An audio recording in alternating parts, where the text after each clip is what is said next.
Hi friends, good morning, welcome to XMB।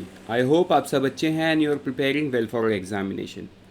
शुरू करते हैं आज का हमारा करंट अफेयर जो कि है 14 जून 2023। सबसे पहला न्यूज़ आज जो हम देखेंगे वो है अंजदीप। देखो ये अंजदीप क्या है, ये अंजदीप नाम आपको याद हो जाना चाहिए because it's an anti submarine warfare. ठीक है, anti submarine warfare shallow watercraft. ये किसने बिल्ड किया है इसको इसको कोलकाता बेस्ड जो Garden Reach Ship Builders and Engineer हैं, जिसको GRSE बोलते हैं, उन्होंने ये बनाया है। तो बहुत साल पहले अप्रैल 2019 में मिनिस्ट्री ऑफ डिफेंस और GRSE के बीच में एक MOU हुआ था, जिसमें ये बताया गया था 8 शिप्स इंडियन नेवी के लिए GRSE बना के देगी from time to time, and this is one of it. ठीक है, तो नाम क्या है? अंजदीप। ये आपको याद करना होगा। What is it? It's an anti submarine warfare shallow watercraft. ठीक है, चलो बढ़ेंगे आगे। नेक्स्ट न्यूज़ में वो है PLI कोर्स करेक्शन। तो देखो PLI कब लॉन्च हुआ था? PLI मार्च महीने के 2020 में लॉन्च हुआ था। ठीक है, मतलब बातचीत तो 2021 से चल रहा था, सॉरी उससे पहले से चल रहा था, बट ये लॉन्च 2020 में हुआ था। तो अब यहाँ पे देखने वाली बात ये है, देखो PLI जब इनिशियल लॉन्च हुआ था तो उसमें सिर्फ कुछ सेक्टर्स थे। धीरे धीरे PLI में सेक्टर्स बढ़ते गए। आज के दिन में कितने हैं? टोटल 14 सेक्टर्स है PLI में, प्रोडक्शन लिंक्ड स्कीम में। लेकिन इन 14 सेक्टर में से एक सेक्टर ऐसा है जिसमें ग्रोथ बहुत ही कम है, जो अभी हमने 2 दिन पहले देखा भी था, वो है स्टील इंडस्ट्री। तो अब इसमें जो न्यूज़ है कि कुछ इंडस्ट्रीज़ ऐसे हैं, मतलब ये 14 में से 6 इंडस्ट्रीज़ ऐसे हैं जिसमें ग्रोथ बहुत ही कम है। मतलब PLI का इंसेंटिव अभी तक उसमें क्लेम नहीं किया गया है, जिसका मतलब उसमें ग्रोथ जो है वो बहुत स्लो है। सबसे पहला है स्टील, उसके बाद textile, battery, white good, solar photovoltaic and automotive. ये सारे सेक्टर्स पे अभी भी इंसेंटिव को देना गवर्नमेंट के एंड से बाकी है, मतलब ये क्लेम ही नहीं हुआ है। तो इंसेंटिव अगर क्लेम नहीं हुआ है तो सीधा सिंपल बात है, जो मैन्युफैक्चरर्स है वो भी बड़े लेवल पे काम नहीं कर रहे, मतलब बड़े लेवल पे इन द सेंस PLI में आके लेवल पे काम नहीं कर रहे हैं, राइट? बिकॉज अगर वो काम कर रहे होते वो इंसेंटिव क्लेम कर लेते, सिंपल। तो यहाँ पे अभी जो मिनिस्ट्री कंसर्न है वो ये देख रही है कि क्या कोर्स करेक्शन की रिक्वायरमेंट है। जो DPIIT है, department of promotion of industry and internal trade, जो कि ministry of commerce and industry, जिसके पीयूष गोयल मिनिस्टर हैं, उस मिनिस्ट्री के अंडर में आता है। तो वो मिनिस्ट्री ये सभी चीज़ों को देख रहा है एंड ये देख रहा है कि whether it's needs a course correction. मतलब हो सकता है पॉलिसी में कुछ ऐसा है जिस वजह से मैन्युफैक्चरर रिलेक्टेंट हो इंसेंटिव को क्लेम करके आगे काम करने में। तो वो सारा चीज़ आइडेंटिफाई किया जा रहा है। आइडेंटिफाई करने के बाद it would be fixed. This is what the ministry has said. तो ये तो था एज एन इन्फॉर्मेशन, लेकिन कई बार ऐसे न्यूज़ जो इन्फॉर्मेशनल होते हैं उन्हें हम मिस कर देते हैं बिकॉज इनमें से कुछ क्वेश्चन शायद नहीं आएंगे। लेकिन उस न्यूज़ में कवर्ड कुछ इंपॉर्टेंट डेटा को हम ये भी मिस कर देते हैं, मतलब हम उसके साथ में मिस कर देते हैं। बट सवाल तो वहाँ से बनेगा। देखो 2023 का डेटा, मतलब फाइनेंशियल 23 का जो डेटा है, जो PLI है, इसमें ₹3,420 करोड़ रुपीज़ का क्लेम हुआ है, ऑफ विच द गवर्नमेंट पे 2,874 करोड़, राइट? तो 3420 करोड़ क्लेम हुआ है। गवर्नमेंट ने अब तक की कितना पे कर दिया है? 2874 crore to the beneficiaries in the 8 sector. ठीक है, 8 सेक्टर पे पेमेंट हुआ है, लेकिन ये 6 सेक्टर में अभी तक नहीं हुआ है। समझ में आ गया कनेक्शन क्या है? Yes, 1.4% of the 1.9 trillion allocated for 5 years towards this scheme has been paid by the government as incentive. 1.97 trillion जो एलोकेटेड है उसका वो 1.4% ऑलरेडी पेड है। तो देखो ये था इंपॉर्टेंट डेटा कि 8 सेक्टर ने क्लेम कर लिया है। 3420 करोड़ रुपीज़ का PLI है, जिसमें से जो है गवर्नमेंट ने 2874 करोड़ पे कर दिया है। बढ़ते आगे नेक्स्ट न्यूज़ में, वो है सैट स्टे IRD ऑर्डर। तो देखो सैट कौन है? एक एपेलेट ट्राइब्यूनल है जिसको बोलते हैं security appellate tribunal.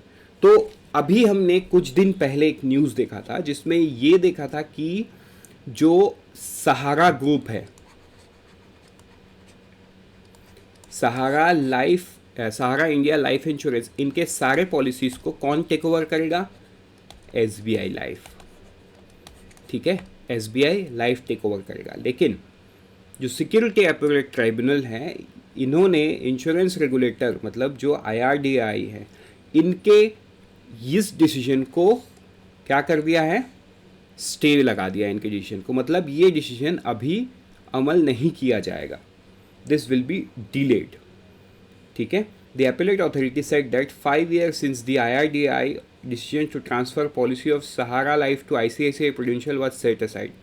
No step back taken by the insurance regulator to transfer policies, and a decision was taken to select SBI Life was taken without granting a hearing to Sahara Life. ये था appellate tribunal का कहना कि पहले तो आपने बताया कि ICICI prudential life take over करेगा, लेकिन उसके रिगार्डिंग आपने ऐसा कुछ किया नहीं है।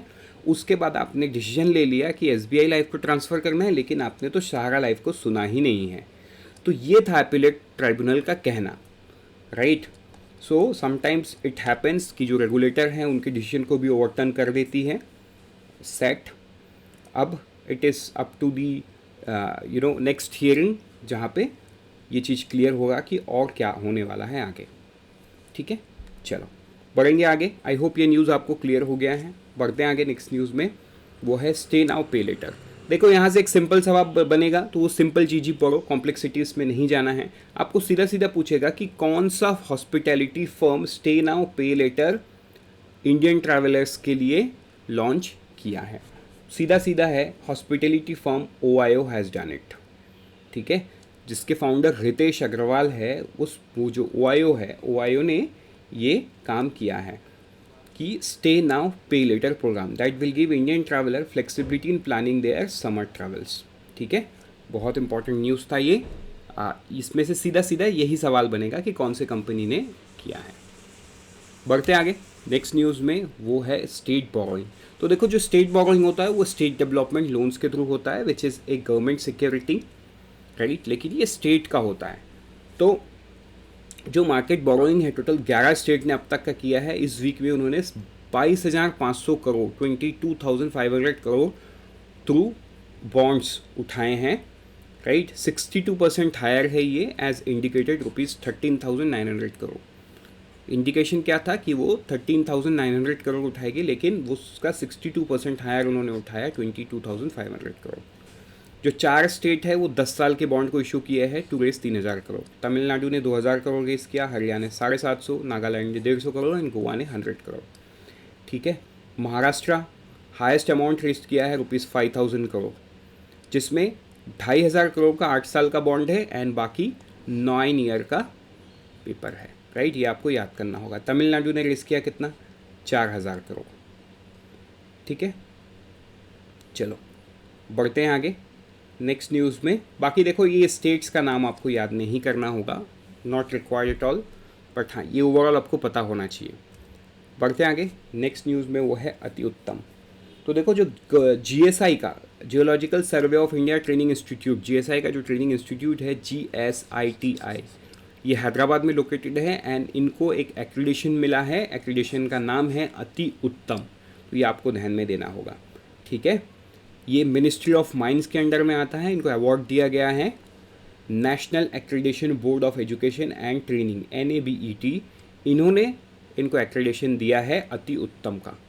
ये आपको याद करना होगा, जो 1976 में सेटअप हुआ है GSITI। ये कहाँ पे है, हैदराबाद में है एंड इसका 6 रीजनल ट्रेनिंग सेंटर्स है। कितना है, 6 रीजनल ट्रेनिंग सेंटर। बढ़ते आगे नेक्स्ट न्यूज़ में, वो है क्लास D मेडिकल डिवाइसेस। ठीक है, तो देखो, ये जो क्लास D मेडिकल डिवाइसेस है, ये किसने डेवलप किया। सीधा सिंपल एक छोटा सा सवाल बन सकता है, बिकॉज देखो ये बहुत डीप में इसको नहीं पूछा जाएगा। सिंपल सवाल बन सकता है कि किसने किया है। तो देखो, first indigenously developed animal derive tissue engineering scaffold for healing skin wound in minimum scale. तो ये किसने किया है, देखो ये Shri Chitra Tirunal Institute of Medical Science and Technology, an autonomous institution under the Department of Science and Technology, became the first institution in the country to develop Class D medical devices that satisfy all statutory requirements of the Central Drug Standard Control Organization, Government of India. तो बस आप इसका नाम याद रखो क्योंकि ये पूछा जा सकता है, that's it. With this, we are done for the day. Let's meet tomorrow morning once again. Till then, unfold your potential and all the best for all the exams that you're preparing. And always remember, IXMB helps you prepare 50% faster.